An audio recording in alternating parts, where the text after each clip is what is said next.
14 জন বন্দীকে তারা বিভিন্ন সময় এখানে আটক রেখেছিলেন। যারা জীবিত অবস্থায় ফেরত এসেছেন তাদের ব্যাপারেই আমরা আজকে অভিযোগ এনেছি। টিএফআই সেল হচ্ছে র্যাবের অসংখ্য বন্দিশালা বাংলাদেশে বিভিন্ন জায়গায় আছে। বিশেষ করে র্যাবের যতগুলো ব্যাটালিয়ন আছে প্রত্যেকটা ব্যাটালিয়নের ভেতরেই একটা করে আলাদা বন্দিশালা, গোপন বন্দিশালা ছিল বা আছে। টিএফআই সেল হচ্ছে র্যাব হেডকোয়ার্টার পরিচালিত র্যাব 1 এর কম্পাউন্ডের ভেতরে উত্তরাতে অবস্থিত একটা দ্বিতল বিশিষ্ট বাড়ি। Bashundhara public school and college 2026 শিক্ষাবর্ষে ভর্তি চলছে, যেটার ভেতরে নিচে এবং উপরে মিলে প্রায় 29টি গোপন সেল আছে। তার মধ্যে এমন কক্ষ আছে যেগুলোর আয়তন হচ্ছে 3 ফিট বাই 3 ফিট, যেগুলো সিঁড়ির নিচে অবস্থিত, যেগুলোকে কবর সেল বলা হতো।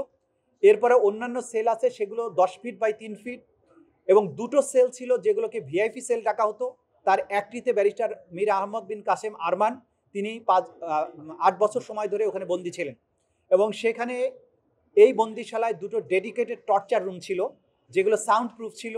সেখানে নানান ধরনের টর্চার ম্যাটেরিয়াল দিয়ে সাজানো ছিল। সেখানে ছিল বৈদ্যুতিক ঘূর্ণায়মান চেয়ার, যেখানে আসামিকে বসিয়ে হাত পা বেঁধে বৈদ্যুতিক চেয়ারটাকে দ্রুত বেগে ঘোরানো হতো এবং তার ফলে বমি করে ফেলতো বা তার মগজের মধ্যে এমন কিছু প্রতিক্রিয়া হতো এরপরে আর কখনোই সে সুস্থ স্বাভাবিক আচরণ করতো না। সেখানে ছিল স্টিলের মইয়ের মতো বেড সদৃশ্য এক ধরনের যন্ত্র, যেটার সাথে হাত পা বেঁধে ঘড়ির কাঁটার উল্টা দিকে যেভাবে ঘোরানো হয় সেরকম করে ঘোরানোর ব্যবস্থা ছিল। সেখানে চাবুক ছিল, যৌনাঙ্গে ইলেকট্রোকিউট করার মতো যন্ত্রপাতি ছিল, ওয়াটার বোর্ডিংয়ের ব্যবস্থা ছিল। দেয়ালে বিভৎস ছবি টানানো থাকতো, অর্থাৎ বন্দীদের অনেকের হাত পা কেটে সেগুলোকে ছবি তুলে সেই ছবিগুলো দেয়ালে টানানো থাকতো।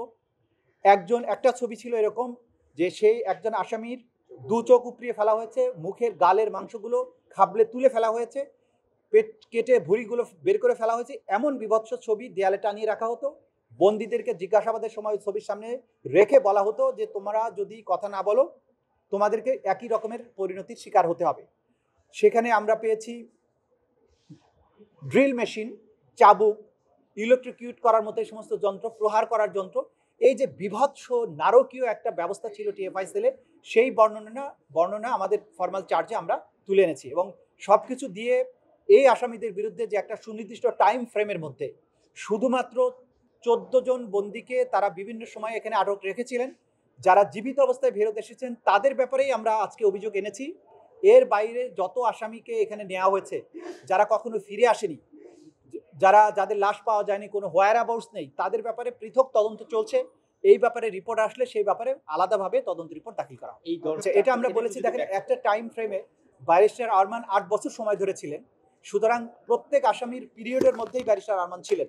সে কারণে সব আসামির অভিযোগের মধ্যেই ব্যারিস্টার আরমানকে গুম রাখার বিষয়টা এসছে। বাকিরা হয়তো শর্ট টাইমের জন্য ছিলেন, কেউ 2 বছর, কেউ 6 মাস, কেউ 3 বছর।